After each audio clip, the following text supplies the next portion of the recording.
Pourquoi les gens sont malheureux en amour? Est-ce parce qu'ils font le mauvais choix? Est-ce parce qu'eux-mêmes ils ne sont pas matures? Est-ce parce qu'il y a des alliances démoniaques qui les suivent? Pourquoi les gens font le mauvais choix? Alors que quand on se marie, c'est pour être heureux. Quand on choisit quelqu'un, c'est pour qu'on soit dans la paix et dans l'harmonie. Pas seulement maintenant, mais jusque dans 50 ans. On va parler de tout ça dans cette vidéo. Bienvenue sur ma chaîne, je suis Marie-Esther Ouintoum. Et aujourd'hui, nous voulons parler de pourquoi est-ce que les gens sont malheureux en amour. On entend beaucoup d'histoires de nos jours. Donc, les femmes sont mauvaises, les hommes sont mauvais. Ma belle famille est mauvaise. On parle de tout et on accuse tout le monde. Mais dans cette vidéo, ma prière, c'est que Dieu t'éclaire amplement. Alors, je t'encourage à souscrire, à laisser un commentaire et surtout à suivre jusqu'au bout. Quand j'ai essayé d'analyser et de comprendre un peu pourquoi est-ce que beaucoup sont malheureux en amour, malheureusement, après avoir fait un sondage assez profond et assez sérieux, je me suis rendu compte que le tout premier indice, c'est parce qu'on veut changer l'autre à tout prix. Quand on rentre dans la vie de quelqu'un, la première erreur que nous commettons, qui évite le malheur, c'est qu'on veut changer l'autre à tout prix. Mais vous savez que ce n'est pas le travail d'un être humain de changer quelqu'un. Tu peux contribuer, tu peux encourager, tu peux prier pour la personne, mais faire du changement de cette personne à ton cheval de bataille va te rendre malheureux ou malheureuse. Je le vois à chaque fois quand je conseille les couples. Pourquoi tu veux changer l'autre? Non, c'est qu'il, dans mon œil, il est là, ça ne me plaît pas. Mais il n'a pas été créé à ton image. La Bible nous dit que qui peut rendre droit ce que Dieu a fait pencher? Quand nous choisissons nos conjoints, quand nous choisissons la personne avec qui nous allons vivre notre vie, on ne planifie jamais ses défauts. Un défaut, c'est ce qui n'est pas bon chez quelqu'un. Ce qui n'est pas bien chez cette personne-là. Mais Dieu sait pourquoi il a créé comme ça. Dieu sait pourquoi il y a des choses qui laissent encore traîner dans nos vies. Il le sait. Chaque personne, même cette personne-là que nous avons choisie, cette personne-là aura des défauts. Ah là, je viens te dire tout de suite. Et que ce ne soit pas ton cheval de bataille de pouvoir le faire changer. De pouvoir la faire changer. Oh non, Marie-Esther, elle ne parle pas beaucoup. Mais quand tu l'as trouvée là, est-ce qu'elle parlait beaucoup? Non, avant on causait un peu, mais maintenant même là, elle dort vite. Elle n'est pas bavarde. Tu ne peux jamais changer quelqu'un qui n'est pas bavard en quelqu'un de bavard. Ce n'est pas possible. Ça ne marchera pas. Si vous deux, vous êtes bavard, vous n'allez pas vous en sortir. Qui va écouter l'autre? Ah, moi, je n'aime pas quand il est trop mou. Marie-Esther, quand il fait ces choses-là, il prend son temps. Il marche noué. On dirait une tortue. Est-ce qu'il peut être un peu plus rapide? Hey! Mais si vous tous, vous courez à la même vitesse là, qui va regarder un peu les arrières? Est-ce qu'on comprend un peu? On ne peut pas changer les gens. Ce que je veux dire, hein, c'est que c'est cas impossible de changer. Je parlais récemment avec quelqu'un de très proche et puis elle me disait, mon cheval de bataille cette année-là, c'est de le faire changer. J'ai commencé à mettre le feu sur lui. Si tu mets trop le feu sur ton mari qui est calme dans la maison, il va finir par fuir, quel que soit le nombre d'enfants que vous avez fait.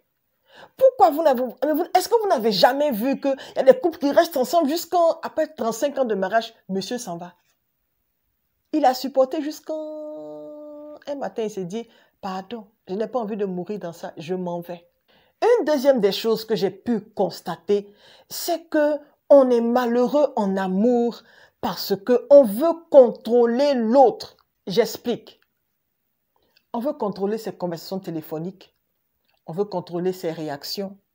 On veut contrôler son comportement. On veut tout contrôler venant de l'autre. Pourquoi? Il n'est pas notre esclave. Elle n'est pas notre esclave. La personne va faire des erreurs. La personne va dire des choses que tu n'aimes pas. La personne va te taquiner sur des sujets qui te sont très sensibles et que tu n'aimes pas qu'on joue avec. La personne te taquine là-dessus. Tu ne peux pas planifier la réaction des gens. Ah oui, je te le dis. Tu veux contrôler sa réaction. Quand ma mère est venue là, pourquoi tu n'es pas sortie de la chambre? Quand mon père est venu la dernière fois là, tu es resté dans ton coin, j'étais observé. Tu as regardé la télévision jusqu'à... Après, maintenant, ils sont partis. Tu ne leur as même pas donné l'argent. Le monsieur ne se comportera pas toujours comme tu veux. Il n'aura pas des conversations téléphoniques qui vont te plaire à tout moment. Il y a une chose que je donne comme conseil au couple. Être dans une relation ne veut pas dire qu'on est en prison. Si tu cherches à contrôler ton partenaire, il va se sentir emprisonné et il va finir par te laisser. Ne me dis pas, non, Marie-Esther, on a 5 enfants, il ne peut pas me laisser. On a 6 enfants, il ne peut pas me laisser. Il ne peut pas même, il ne peut pas. Hé!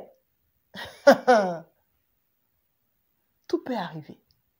Je ne souhaite pas ça. Mais il y a une certaine sagesse qu'on doit chercher à adopter si nous voulons vivre nos mariages et nos relations différemment. On ne peut pas contrôler l'autre. On ne peut pas. Et à partir d'aujourd'hui, une chose que je vais te dire, apprends à être relax dans la compagnie de cette personne-là que tu aimes, de ton époux ou ton épouse. Apprends à être relax. Qu'il fasse ça ou qu'il ne fasse pas ça. Moi, c'est comme ça que j'ai réagi chez moi. Je ne me casse pas la tête. Oh, pourquoi Marie n'a pas fait ça? Pourquoi il n'a pas fait ça? Je ne me fatigue même pas. Il n'a pas fait, s'il veut, il va faire. S'il ne veut pas faire aussi, ma vie continue. Il faut que tu arrives à atteindre cette sagesse-là. Tu ne peux pas contrôler tout. Je suis venue, il ne m'a pas aidé à enlever les affaires. Je suis venue, il ne m'a même pas aidé. Hé, ce n'est pas tous les hommes qui aident. Voici pourquoi Dieu t'accorde une certaine force de pouvoir faire les choses. Tout ne viendra pas de ton mari. Il faut que tu puisses l'accepter.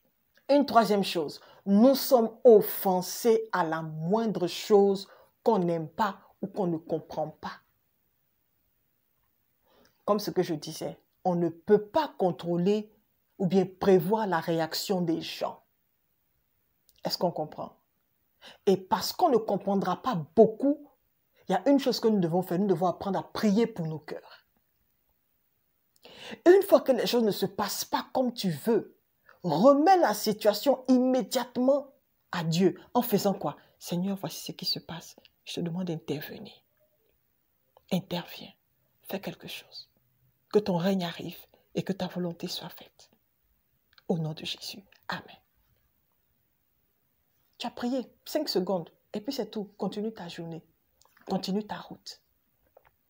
Ne sois pas offensé à chaque fois quand tu ne comprends pas les choses.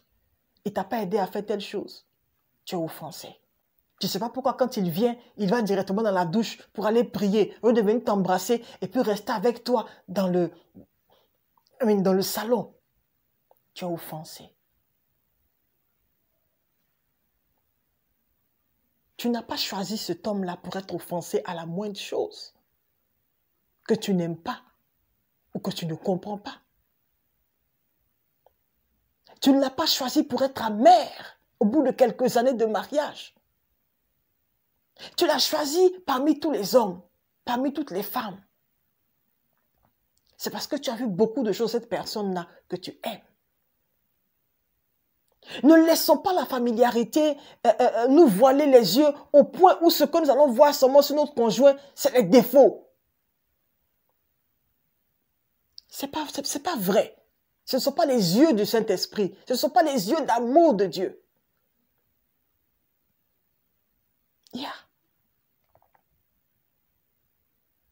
Nous sommes malheureux en amour aussi parce qu'on ne prie pas pour notre relation. On prie seulement quand il y a la catastrophe qui est en train d'arriver.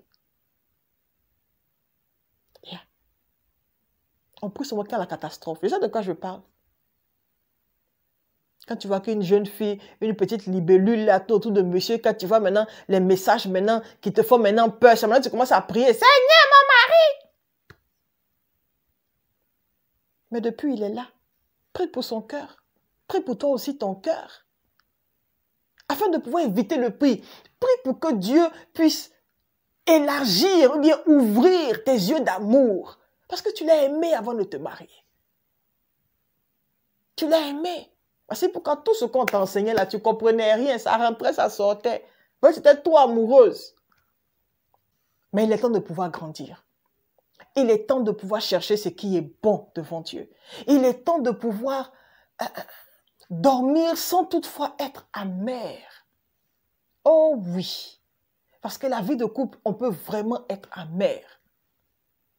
Pendant des jours, pendant des années. Une dernière chose alors que nous sommes en train de nous séparer. Si vous nous avez suivis jusqu'à maintenant, s'il vous plaît, appuyez tout simplement sur le bouton de souscrire. Souscrivez, aimez, commentez. Quelle est l'expérience que vous partagez? D'après vous, pourquoi est-ce que les gens sont malheureux? Peut-être que je n'ai pas tout dit. Peut-être que ton commentaire va aider quelqu'un. Je n'ai pas tout dit. Hein. J'ai simplement pris certains points qui sont généraux et puis j'ai partagé. Mais ta contribution va faire toute la différence. La dernière chose, c'est qu'on ne tolère pas les défauts de notre conjoint. On ne laisse pas la place pour les défauts de l'autre. On veut que l'autre soit comme une aiguille. Parfait. Bien. Et je te pose la question, quand tu choisis ton conjoint, est-ce que tu as considéré ses défauts? Est-ce que tu t'es dit, ça là, je peux vivre avec ça, et ça, je vais laisser la place pour ça? Tout le monde a des défauts. Pour ton mari, ça peut être qu'il est lent, ça peut être qu'il est un peu paresseux. Pour un autre mari ou bien une autre femme, c'est peut-être qu'elle parle beaucoup. Une autre personne, ça peut être qu'il est coléreux, ou bien elle est coléreuse, bagarreuse, tout le quartier sait. On va me dire que tu ne sais pas, parce que si c'est palable là, ça ne se cache pas. Oh. Elle va cacher jusqu'à même matin, elle va exploser. Palabreuse, ou bien elle est nonchalante, ou bien elle là, elle ne sait pas cuisiner. Oh. Ou bien elle n'est pas une bonne, comment on dit ça en français? Un host. Elle ne sait pas accueillir les gens. Oui, il y a des gens, je suis partie une fois chez quelqu'un là, elle t'a assise tranquillement, et son mari qui nous dit, oh, bonne arrivée. C'est le mari qui est parti prendre le jus, et puis qui est venu nous servir. Ma bouche était ouverte, ta soeur était relax. J'étais dépassée. J'ai dit, hey, ça existe. Une femme, tu as c'est ton mari qui fait tout. Hey. Mon cher, il faut bien masser ce monsieur-là, il faut le prendre au sérieux. Est-ce qu'on comprend? Peut-être que ta femme est comme ça. Et tu sais, il faut compenser pour ses défauts. Et laisse la personne être à l'aise alors que la personne est avec toi. Un défaut, c'est seulement Dieu qui pourra changer, ce n'est pas toi. Nous sommes trop petits pour changer les autres. Regarde même nous-mêmes. Depuis, on dit qu'on va changer. On ne change pas, c'est lent. Le changement est très lent. Voici pourquoi la Bible nous dit que c'est Dieu qui travaille en nous. C'est Dieu qui travaille pour ton conjoint, en ton conjoint, avec ton conjoint pour te changer. Et toi aussi, il t'utilise pour le changer, mais tu ne sais pas. Mais ce n'est pas quand tu es conscient que je vais le changer que les choses vont changer. C'est Dieu qui fait son travail. Choisis d'être heureux dans ta relation. Tu peux arranger les choses. Si seulement tu le veux. Décide de pouvoir regarder l'autre avec des yeux d'amour. C'est possible. S'il y a des gens qui sont restés mariés pendant 50 ans, 60 ans, c'est que toi aussi tu peux le faire. Et si maintenant tu vois que vraiment tu n'en peux plus, que ta vie, ton éternité est en jeu, en ce moment-là, Dieu donnera la sagesse de faire ce que tu dois faire. Mais jusqu'alors, prie pour toi-même. Et choisis de pouvoir être heureux. Tu sais pourquoi? Parce que les jours là, on ne peut pas les rattraper. On avance. Et si tu as choisi cette personne-là, c'est pour être heureux. Alors n'épouse pas le malheur dans tes pensées. N'épouse pas l'amertume dans tes pensées. Ne cohabite pas avec l'offense. Et ne marche pas avec les murmures. Parce que Dieu peut changer tout. Il peut te changer, il peut changer l'autre. Mais pour l'heure, choisis d'être heureux dans ta relation. Choisis d'être heureuse dans ton ménage. Et choisis de mettre ce qu'il y a de bon en toi et de laisser Dieu faire le reste. Merci, abonnez-vous, partagez et aidez quelqu'un à être béni. Au revoir, moi c'est Maria Esther Mouetou. Bye.